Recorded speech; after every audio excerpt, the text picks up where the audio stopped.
Perkenalkan, nama saya Eko Fikri Hasibuan dengan NIM 2323120034 dari Prodi Hukum Ekonomi Syariah. Saya akan menjelaskan tentang infografis pada hukum adat. Pertama, ada pengertian hukum adat. Hukum adat bersumber dari aturan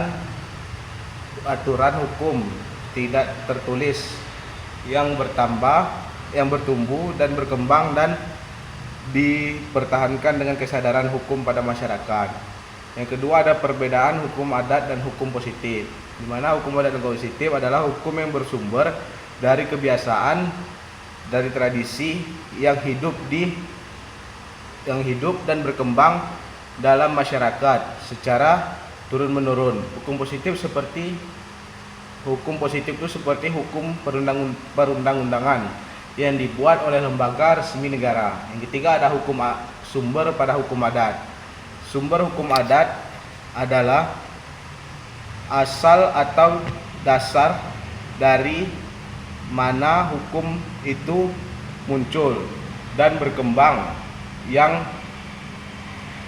berupa kebiasaan, norma, dan nilai-nilai budaya yang hidup dan bermasyarakat secara turun-menurun dan diakui sebagai aturan yang mengikat.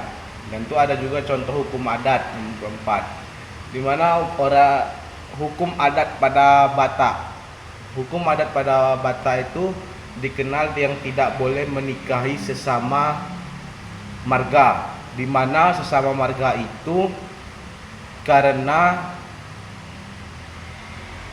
tidak boleh dinikahi karena memiliki garis keturunan atau yang diturunkan dari ayah, disebut seperti patrilinear, di mana juga orang Batak itu biasanya kalau sesama marga mengakui itu sebagai saudara sendiri walaupun bukan kandung.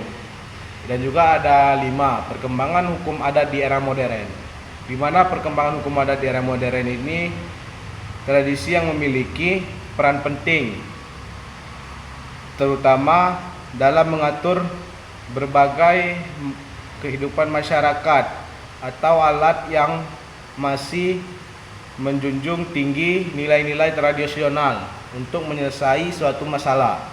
Lebih kurang saya mohon maaf. Wabillahi taufiq wal hidayah. Wassalamualaikum warahmatullahi wabarakatuh.